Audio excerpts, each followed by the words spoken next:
আগের দিনে জেনেছিলাম চাপ বলয় সম্পর্কে, চাপ বলয় সবাই দেখেছো। তো আজকে আমরা যেটা পড়বো সেটা হচ্ছে বায়ু প্রবাহ। ঠিক আছে, আজকে আমরা যেটা পড়বো সেটা হচ্ছে বায়ু প্রবাহ। তোমরা সবাই জানো কি বায়ু সর্বদা কি হয়, উচ্চচাপ অঞ্চল থেকে নিম্নচাপ অঞ্চলের দিকে প্রবাহিত হয়। কেন উচ্চচাপ অঞ্চল থেকে? কারণ নিম্নচাপ অঞ্চলে কি হয়, বায়ুটা হালকা হয় বলে উপরে উঠে যায়, যার ফলে কি হয় সেখানে একটা শূন্য স্থানের সৃষ্টি হয়। সেই শূন্য স্থানটা পূরণ করার জন্য উচ্চচাপ অঞ্চল থেকে বাতাসটা নিম্নচাপ অঞ্চলের দিকে নেমে আসে। কারণ উচ্চচাপ অঞ্চলে বাতাসটা যেহেতু ভারী হয়, সেহেতু কি হয় সবসময় নিম্নচাপ অঞ্চলে যে শূন্যস্থানের সৃষ্টি হয় সেই শূন্যস্থানটা পূরণ করার জন্য উচ্চচাপ অঞ্চলের বাতাসটা নিম্নচাপ অঞ্চলের দিকে নেমে আসে, যার জন্য কি হয় বাতাস সবসময় উচ্চচাপ অঞ্চল থেকে নিম্নচাপ অঞ্চলের দিকে প্রবাহিত হয়। তো কি বলেছে যে দেখবে যে যখন তুমি মনে করো আমরা অনেক সময় দুজনের হাতে হাত ধরে, হয়তো বন্ধুরা মিলে হাতে হাত ধরে আমরা ঘুরি, তাই তো? দেখবে যখন তোমরা ঘুরবে বা কোনো একটা তোমরা ধরো হাতে হাত ধরে বন্ধুদের সাথে ঘুরছো, দেখবে কি হবে তোমরা সামনের দিকে ঝুঁকে না পড়ে পেছন দিকে হেলে যাবে কিছুটা। যখন আমরা ঘুরি, যখন কোনো একটা বন্ধুর হাত ধরে, তখন কি হয় আমরা সামনের দিকে ঝুঁকি না, আমরা ঘুরতে ঘুরতে কি হয় পেছন দিকে হেলে পড়ি। তার কি না একটা কেন্দ্রাধিক বল কাজ করে। কি বল কাজ করে? এই যে আমি বললাম বাতাস সবসময় উচ্চচাপ অঞ্চল থেকে নিম্নচাপ অঞ্চল দিকে প্রবাহিত হয়। তো কি বাতাসটা কিন্তু উচ্চচাপ থেকে নিম্নচাপ অঞ্চল দিকে প্রবাহিত হলেও কিন্তু সোজা পথে আসে না। সোজা পথে আসে না বলতে কি বোঝায়, যে কি হয় বাতাসে এক ধরনের বল কাজ করে। যখন বাতাসটা যখন উচ্চচাপ অঞ্চল থেকে নিম্নচাপ অঞ্চলের দিকে নামছে, তখন বাতাসের মধ্যে এক ধরনের বল কাজ করছে।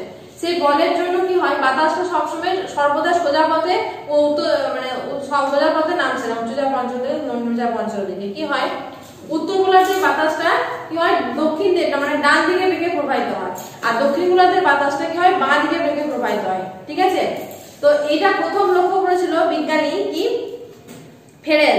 যেহেতু বিজ্ঞানী উইলিয়াম ফেরেল যেহেতু প্রথম লক্ষ্য করেছিলেন এই বিষয়টা, সেহেতু তার নাম অনুসারে এটাকে আমরা বলি ফেরেলের সূত্র। তো কি যে একটা তাহলে কি হচ্ছে যে যখন আমরা পেছন দিকে ঝুঁকে পড়ছি, তার কারণ হচ্ছে এক ধরনের কেন্দ্রাধিক বল কাজ করে, যেটাকে বলা হয় কোরিওলিস বল। এই কোরিওলিস বলের কারণে বাতাসটা সবসময় কি হয় সোজা পথে প্রবাহিত না হয়ে, দেখো যখন মনে করে এটা মনে করো উচ্চচাপ অঞ্চল থেকে নিম্নচাপ অঞ্চলের দিকে নামছে, মনে করো উচ্চচাপ থেকে নিম্নচাপের দিকে নামছে, তো এরকম ভাবে প্রবাহিত হওয়ার কথা, কিন্তু কি হয় বা এরকম ভাবে প্রবাহিত হওয়ার কথা, এভাবে প্রবাহিত না হয়ে কি হয় এইটা প্রবাহিত না হয়ে এরকম ভাবে প্রবাহিত হয়। ঠিক আছে, বা এইটা প্রবাহিত না হয়ে কি হয় এরকম ভাবে প্রবাহিত হয়। ঠিক আছে, উত্তর গোলার্ধে কি হয় ডান দিকে বেঁকে প্রবাহিত হয়, আর দক্ষিণ গোলার্ধে কি হয় বাঁ দিকে বেঁকে প্রবাহিত হয়। এইভাবে নামার কথা। এটা হচ্ছে দক্ষিণ গোলার্ধ,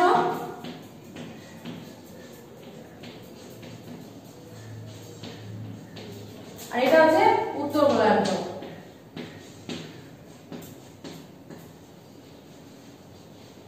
ঠিক আছে, তাহলে উত্তর গোলার্ধে কি হয় ডান দিকে বেঁকে প্রবাহিত হয়, আর দক্ষিণ গোলার্ধে বাঁ দিকে বেঁকে, মানে এরকম ভাবে ওঠার কথা বাতাসটা, সেটা কি হচ্ছে এরকম ভাবে উঠছে, মানে ডান দিকে বেঁকে যাচ্ছে এটা।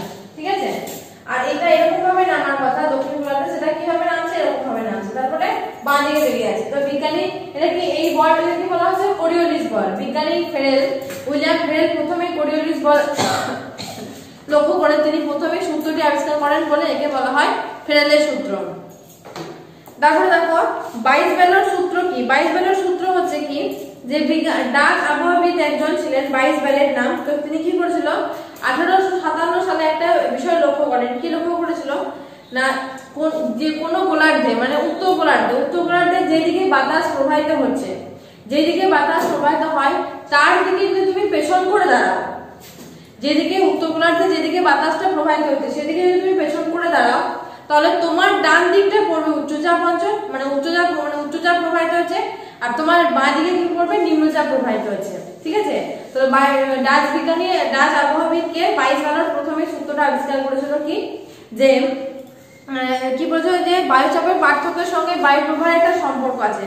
ঠিক আছে, তিনি প্রথম লক্ষ্য করেছিলেন যে বায়ুচাপের যে পার্থক্য ঘটে তার সঙ্গে বায়ু প্রবাহের একটা সম্পর্ক লক্ষ্য করেছিলেন, কি যে উত্তর গোলার্ধে বায়ু যেদিকে প্রবাহিত হচ্ছে তার পেছন দিকে যদি মুখ করে দাঁড়ায় তাহলে ডান দিকটা হবে উচ্চচাপ, মানে ডান দিকে প্রবাহিত হচ্ছে উচ্চচাপ আর বাঁ দিকে হচ্ছে নিম্নচাপ।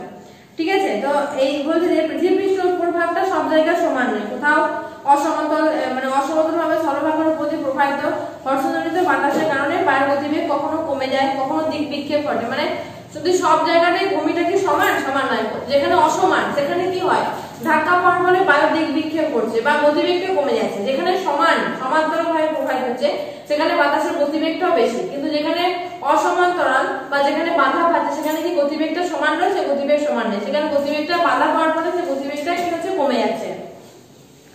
তাই আমরা দেখো আজকে আমরা জানবো বায়ু প্রবাহ। বায়ু প্রবাহ কি না, বায়ু প্রবাহ হচ্ছে নিয়ত বায়ু প্রবাহ। নিয়ত বায়ু প্রবাহ কাকে বলে, বলছে সারা বছর ধরে নিয়মিতভাবে, ঠিক আছে, একই দিকে একই গতিবেগে যে বায়ু প্রবাহিত হয় তাকে বলা হয় নিয়মিত বায়ু। কি বললাম, সারা বছর ভাবে একই দিকে একই গতিবেগে, ঠিক আছে, নির্দিষ্ট সময়ে যে বায়ু প্রবাহিত হয়, মানে নির্দিষ্ট সময়ে কি করছে সারা বছরই এই একই ভাবে একই দিকে একই গতিতে যে বায়ু প্রবাহিত হচ্ছে সেটা হচ্ছে আমাদের নিয়ত বায়ু। তো নিয়ত বায়ুকে কয় ভাগে ভাগ করা হয়, নিয়ত বায়ুকে 3 ভাগে ভাগ করা হয়।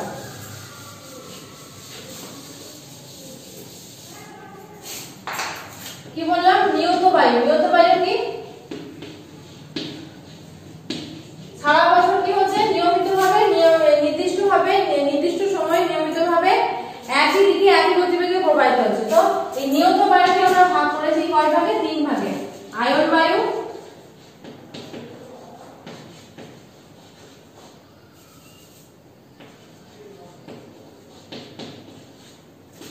পশ্চিমা বায়ু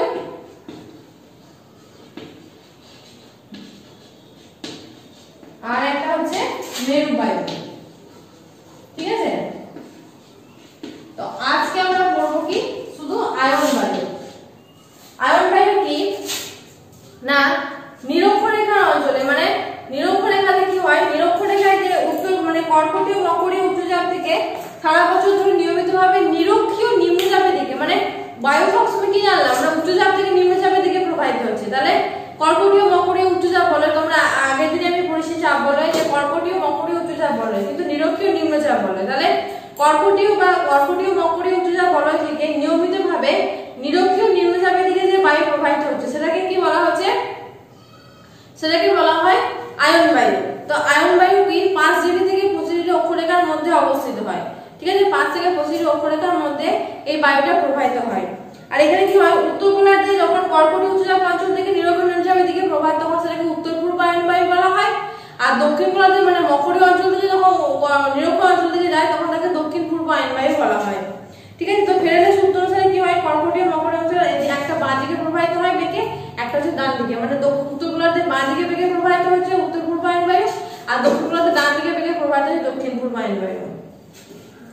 তারপরে কি বলছে যে উত্তর গোলার্ধে স্থলভাগ বেশি থাকায় এখানে পাহাড় পর্বতে বাধা পায়। উত্তর গোলার্ধে স্থলভাগের পরিমাণটা বেশি, সেহেতু পাহাড় পর্বতে বাধা পায় বলে কি হয় এখানে গতিবেগটা কম, মানে ঘন্টায় 16 কিমি। কিন্তু দক্ষিণ গোলার্ধে যেহেতু জলভাগের পরিমাণ বেশি, স্থলভাগের পরিমাণ কম, সেহেতু কোনো বাধা না পায় এর বায়ুর গতিবেগ কিছুটা বেশি, যেমন 20 থেকে 22 কিমি। ঠিক আছে, তো দেখো আরেকবার বলছি আমি, নিয়ত বায়ু প্রবাহ কি, নিয়ত বায়ু প্রবাহ হচ্ছে নির্দিষ্ট সময়ে সারা বছর ধরে নিয়মিতভাবে একই দিকে একই সময়ে একই গতিবেগে যে বায়ু প্রবাহিত হচ্ছে সেটা হচ্ছে নিয়ত বায়ু। নিয়ত বায়ুকে আমরা 3 ভাগে ভাগ করি, একটা হচ্ছে আয়ন বায়ু, একটা হচ্ছে পশ্চিমা বায়ু, একটা হচ্ছে মেরু বায়ু। আয়ন বায়ু কাকে বলে না, যে বায়ুটা কর্কটীয় মকরীয় উচ্চচাপ অঞ্চল থেকে নিরক্ষীয় নিম্নচাপের দিকে যে বায়ুটা প্রবাহিত হয় সেটাকে বলা হয় আয়ন বায়ু। তো আয়ন বায়ু কি নিরক্ষীয় নিম্নচাপ থেকে 20 থেকে মানে 5 থেকে 25 ডিগ্রি অক্ষাংশের মধ্যবর্তী অঞ্চলে বায়ুটা প্রবাহিত হয়। কর্কটীয় উচ্চচাপ অঞ্চল থেকে যখন নিরক্ষীয় নিম্নচাপের দিকে মানে উত্তর গোলার্ধে যে বায়ুটা প্রবাহিত হয় সেটাকে বলা হয় উত্তর পূর্ব আয়ন বায়ু। আর মকরীয় অঞ্চল থেকে নিরক্ষীয় অঞ্চল থেকে যে বায়ুটা প্রবাহিত হয় সেটাকে বলা হয় মকরীয় মানে দক্ষিণ পূর্ব আয়ন বায়ু। তো এই উত্তর পূর্ব আয়ন বায়ুটা কি হয় ডান দিকে বেগে প্রবাহিত হয়, দক্ষিণ পূর্ব আয়ন বায়ুটা বাঁ দিকে বেগে প্রবাহিত হয়। আর একটা কি, উত্তর গোলার্ধে স্থলভাগের পরিমাণ বেশি থাকে বলে উত্তর গোলার্ধে যেহেতু স্থলভাগের পরিমাণ বেশি সেহেতু কি হয় এখানে পাহাড় পর্বত থাকায় কি হয় বায়ুটা বাধা পায় গতিবেগে বাধা পাওয়ার ফলে কি হয় কোনো যদি নদী বলো, শুধু বায়ু কেন, নদীর বাঁধ তারপরে বদ্বীপ কিভাবে সৃষ্টি হয়? কোনো একটা ভূমি এসে বাধা দেয় বলেই তো সেখানে কোনো পাহাড়, কোনো পর্বত, কোনো ভূমিরূপ বাধা দেওয়ার দরুনই তো সেখানে নদী বলো, কোনো বাঁধ বলো, কোনো বদ্বীপ বলো, কোনো হ্রদ বলো, এগুলো সৃষ্টি হয়। সেরকম বায়ু তাই, যদি কোনো পাহাড় পর্বত যদি কোনো বায়ু গতিপথে বাধা দেয়, তার ফলে কি হয়, যে গতিবেগে বায়ুটা প্রবাহিত হচ্ছিল সেই গতিবেগটা থেমে যায়। সেই গতিবেগটা থেমে যাওয়ার ফলে কি হয়, গতিবেগটার পরিমাণটা কমে যায়। যেমন ঘন্টায় কি হয় 16 কিমি বেগে প্রবাহিত হতে শুরু করে। আবার কি হয়, যদি যেমন দক্ষিণ গোলার্ধে যেহেতু স্থলভাগ কম, জলভাগ যেহেতু বেশি, সেহেতু সেখানে বাধা পায় না, সেই জন্য সেখানে বায়ুর গতিবেগটাও কিছুটা উত্তর গোলার্ধ থেকে বেশি, যেমন 20 থেকে 22 কিমি বেগে প্রবাহিত হয়। এবার বলছে ক্রান্তীয় অঞ্চলে বেশিরভাগ মরুভূমিগুলো কেন সৃষ্টি হয়েছে? ক্রান্তীয় অঞ্চলে মহাদেশগুলির পশ্চিমে বেশিরভাগ মরুভূমি কেন সৃষ্টি হয়েছে? বলছে দুই ক্রান্তীয় অঞ্চল থেকে, দেখো দুই ক্রান্তীয় অঞ্চল থেকে যখন বাতাসটা যখন প্রবাহিত হয় তখন কি হয়, জলীয় বাষ্প মানে জলভাগে থেকে যখন জলীয় বাষ্প সংগ্রহ করে, মানে নিরক্ষ অঞ্চলে জলীয় বাষ্পটা সংগ্রহ করার ফলে কি হয়, মহাদেশগুলির পূর্বাংশে প্রচুর পরিমাণে বৃষ্টিপাত ঘটায়। মহাদেশগুলি যেহেতু মানে পূর্ব দিকে স্থলভাগের পরিমাণ বেশি থাকায় ধাক্কা পেয়ে কি হয়, প্রচুর বৃষ্টিপাত ঘটায়। কিন্তু যখন ওই বাতাসটা যখন পশ্চিম দিকে যায়, প্রবাহিত হয়, তখন সেই পশ্চিম দিকে প্রবাহিত বাতাসে জলীয় বাষ্প থাকে না। জলীয় বাষ্প না থাকায় কি হয়, জলীয় বাষ্প না থাকার জন্য কোনো বাধা পায় না, যার ফলে সেখানে বৃষ্টিপাতও হয় না। তাই মহাদেশগুলির পূর্ব দিকে বৃষ্টিপাতের জন্য সেখানে কোনো মরুভূমি সৃষ্টি হয়নি, কিন্তু পশ্চিম দিকে যেহেতু বৃষ্টিপাতের পরিমাণ কম, মানে বৃষ্টিপাতের অভাবে সেখানে কি হয়েছে, মরুভূমি মানে বাতাস জলীয় বাষ্প থাকে না, তার জন্য সেখানে বৃষ্টিপাত হয় না, তার জন্য পশ্চিম দিকে কি হয়েছে, কি বলে মরুভূমির সৃষ্টি হয়েছে। আর একটা দেখো আইটিসিজেড অঞ্চল বলতে আমরা কি বুঝি? আইটিসিজেড অঞ্চল বলতে আমরা কি বুঝি? বলছে উত্তর পূর্ব আয়ন বায়ু এবং দক্ষিণ পূর্ব আয়ন বায়ু, ঠিক আছে, যে প্রবাহিত হয় একটা অঞ্চলের মধ্যে দিয়ে, সেই অঞ্চলে কি হয়, শান্ত অবস্থা বিরাজ করে। ওই শান্ত অবস্থা বিরাজ করে বলে সেটাকে বলা হয় আইটিসিজেড বা আন্তঃপ্রান্তীয়, মানে শান্ত বলা হয়, বা মানে অভিসরণ অঞ্চল বা নিরক্ষীয় শান্ত বলে। কেন না, ওই উত্তর পূর্ব আয়ন বায়ু এবং দক্ষিণ পূর্ব আয়ন বায়ু মিলিত স্থান, যেখানে উত্তর পূর্ব আয়ন বায়ুটা মানে এই যে অঞ্চলটা,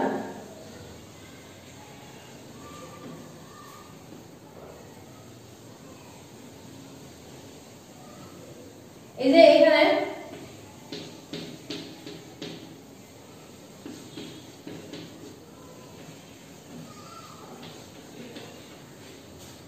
উত্তর পূর্ব আয়ন বায়ু,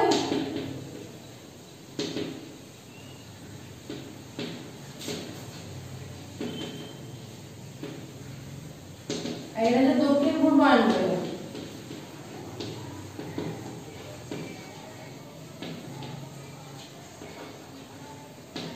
এই উত্তর পূর্ব আয়ন বায়ু দক্ষিণ পূর্ব আয়ন বায়ু এই অঞ্চলটাতে যে মিলিত হচ্ছে, এই মিলিত হওয়ার ফলে কি হয়, এখানে সবসময় শান্ত অবস্থা বিরাজ করে, সেজন্য এটাকে বলা হয় আইটিসিজেড, ঠিক আছে, সেজন্য এটাকে বলা হয় আইটিসিজেড, ঠিক আছে। তো আইটিসিজেড হচ্ছে তিনটি জায়গায় লক্ষ্য করা যায়, তো তার মধ্যে সবথেকে বৃহৎ হচ্ছে ভারত মহাসাগর থেকে প্রশান্ত মহাসাগরীয় অঞ্চলে, এছাড়া হচ্ছে আফ্রিকার পশ্চিম দিকে হচ্ছে আটলান্টিক মহাসাগর, আর উত্তর আমেরিকার পশ্চিম দিকে হচ্ছে তোমার এই যে ভারত মহাসাগর, এই প্রশান্ত মহাসাগরের শেষ অংশটাতে এই আন্তঃপ্রান্তীয় অভিসরণ অঞ্চল লক্ষ্য করা যায়, ঠিক আছে। এবার এতক্ষণ যে আমরা বাণিজ্য আয়ন বায়ু বললাম, সে আয়ন বায়ুর অপর নাম হচ্ছে বাণিজ্য বায়ু বা ট্রেড উইন্ড বলা হয়। কেন কিনা আগেকার দিনে যে পালতোলা জাহাজগুলো বাণিজ্যের জন্য যেত, সেই আগেকার দিনে এই পণ্য সামগ্রী এই বায়ু, এই যে আয়ন বায়ুর জন্যই চলাচল করতো, বা আয়ন বায়ুর জন্য দিক নির্ণয় করতো, চলাচল করতে সুবিধা হতো, সেই জন্য আয়ন বায়ুকে এর নাম দেওয়া হচ্ছে ট্রেড বায়ু বা বাণিজ্য বায়ু, ঠিক আছে। তাহলে বায়ু প্রবাহ সম্পর্কে দেখলাম কি, যে বায়ু প্রবাহ কি হয়, সবসময় উচ্চচাপ অঞ্চল থেকে নিম্নচাপ অঞ্চল থেকে প্রবাহিত হয়। তো বিজ্ঞানী ফেরেল প্রথম কি লক্ষ্য করেছিল, যে কোরিওলিস বলের জন্য উত্তর গোলার্ধে বায়ুটা ডান দিকে বেঁকে এবং দক্ষিণ গোলার্ধে বায়ুটা বাঁ দিকে বেঁকে প্রবাহিত হচ্ছে। তো যেহেতু ফেরেল প্রথম লক্ষ্য করে, সেহেতু সেটাকে ফেরেলের সূত্র বলা হয়। তো তার মধ্যে একটা কোরিওলিস বল কাজ করে, যার জন্য এই ঘটনাটা ঘটে। আর ডাচ বিজ্ঞানী কি লক্ষ্য করেছিল, বাইস ব্যালট কি লক্ষ্য করেছিল, যে বায়ুচাপের সঙ্গে বায়ু প্রবাহের একটা সম্পর্ক আছে।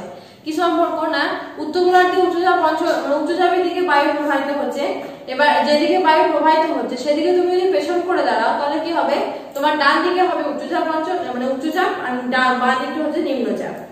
এবার কি বলছে, বায়ু প্রবাহ কিভাবে বুঝবে? বায়ু প্রবাহটা কি না, সারা বছর ভাবে নিয়মিত ভাবে নির্দিষ্ট দিকে একই গতিবেগে যে বায়ু প্রবাহিত হয় সেটা হচ্ছে নিয়ত বায়ু। নিয়ত বায়ুকে আমরা তিন ভাগে ভাগ করি, একটা হচ্ছে আয়ন বায়ু, একটা হচ্ছে পশ্চিমা বায়ু, একটা হচ্ছে মেরু বায়ু। তো আয়ন বায়ু কাকে বলছে? আয়ন বায়ু হচ্ছে যে কর্কটীয় মকর উচ্চচাপ থেকে নিরক্ষীয় নিম্নচাপের দিকে যে বায়ুটা প্রবাহিত হয় সেটা হচ্ছে আয়ন বায়ু। আয়ন বায়ু কত থেকে? আয়ন বায়ু প্রবাহিত হচ্ছে 5 ডিগ্রি থেকে 25 ডিগ্রি অক্ষরেখার মধ্যে আয়ন বায়ু প্রবাহিত হয়। তো এই উত্তর দিক থেকে যখন আয়ন বায়ুটা আসে, মানে উত্তর গোলার্ধ থেকে যে আয়ন বায়ুটা প্রবাহিত সেটা হচ্ছে উত্তর পূর্ব আয়ন বায়ু, আর দক্ষিণ গোলার্ধ থেকে প্রবাহিত আয়ন বায়ু হলো দক্ষিণ পূর্ব আয়ন বায়ু। ঠিক আছে, এই উত্তর পূর্ব আয়ন বায়ুটা উত্তর গোলার্ধে ডান দিকে বেগে প্রবাহিত হয়, দক্ষিণ গোলার্ধে বাঁ দিকে বেগে প্রবাহিত হয়। তারপরে বলছে উত্তর গোলার্ধে স্থলভাগ বেশি থাকার জন্য সেখানে পাহাড় পর্বতে বাঁধা হয়, এই আয়ন বায়ুটা কি করে না বায়ুর গতিবেগে কমতে থাকে, যার ফলে ঘন্টায় 16 কিমি। কিন্তু দক্ষিণ গোলার্ধে কি হয়, যেহেতু দক্ষিণ গোলার্ধে জলভাগ বেশি সেহেতু কোনো বাধা না হয় বায়ুটা দ্রুত গতিতে প্রবাহিত হয়, যেমন ঘন্টায় 20 থেকে 22 কিমি। এবার বলছে যে আয়ন বায়ুকে কি হতো, আগেকার দিনে পালতোলা জাহাজরা কি করতো, বাণিজ্যের জন্য এই আয়ন বায়ুকে ব্যবহার করে তারা বাণিজ্য করতে যেত, যার জন্য কি হয় আয়ন বায়ুকে নাম দেওয়া হচ্ছে ট্রেড উইন্ড বা বাণিজ্য বায়ু। এবার বলছে যে ক্রান্তীয় অঞ্চলের পশ্চিম দিকে কেন মহাদেশ মরুভূমি সৃষ্টি হয়েছে? ক্রান্তীয় অঞ্চল থেকে জলীয়বাষ্পপূর্ণ বাতাস যখন প্রবাহিত হয় তখন মহাদেশগুলির পূর্ব দিকে ধাক্কা পেয়ে, মানে কোনো পাহাড় পর্বত ধাক্কা পেয়ে পূর্বাংশে প্রচুর বৃষ্টিপাত ঘটায়, যার ফলে যখন পশ্চিম দিকে যখন বায়ু প্রবাহিত হয় তখন সেই বায়ুতে জলীয়বাষ্পের পরিমাণ কম থাকে। জলীয়বাষ্পের পরিমাণ কম থাকায় কোনো পশ্চিম দিকে কোনো জলীয়বাষ্প না থাকার জন্য কোনো বৃষ্টিপাত হয় না, যার ফলে মহাদেশগুলির পশ্চিম দিকে কি হয়েছে মরুভূমির সৃষ্টি হয়, যেমন আফ্রিকা সাহারা মরুভূমি, কালাহারি মরুভূমি। ঠিক আছে, তারপরে দেখো কি বলেছে পশ্চিম, তারপরে কি বলেছে আইটি সিজন বলতে কি বোঝো বা ইন্টারট্রপিক্যাল কনভার্জেন্স জোন বলতে কি বুঝি না, যে অঞ্চলে উত্তর পূর্ব আয়ন বায়ু এবং দক্ষিণ পূর্ব আয়ন বায়ু একসাথে মিলিত হয়েছে সেই অঞ্চলটাকে বলা হয় মানে আইটি সিজন বা আন্তঃপ্রান্ত অভিসরণ অঞ্চল। কেন? সেখানে শান্ত অবস্থা বিরাজ করে, তাই সেখানে আন্তঃপ্রান্ত মানে অভিসরণ অঞ্চল বলা হয়। এটি প্রধান তিনটি অঞ্চল লক্ষ্য করা যায়। সব থেকে বৃহৎ অঞ্চলটা যে ভারত মহাসাগর থেকে প্রশান্ত মহাসাগর, এছাড়া আফ্রিকা মহাসাগর মানে আফ্রিকা মহাদেশের পশ্চিমে রয়েছে আটলান্টিক মহাসাগর, আর উত্তর আমেরিকা মহাদেশের পশ্চিম ভাগে দক্ষিণ আমেরিকার পশ্চিম প্রান্তে প্রশান্ত মহাসাগরের শেষ অংশে এই আয়ন বায়ু মানে উত্তর পূর্ব আয়ন বায়ু দক্ষিণ পূর্ব আয়ন বায়ু অভিসরণ অঞ্চল বা শান্ত অবস্থা এটা আমরা লক্ষ্য করি। এতদূরই তোমাদের পড়া থাকবে। ঠিক আছে।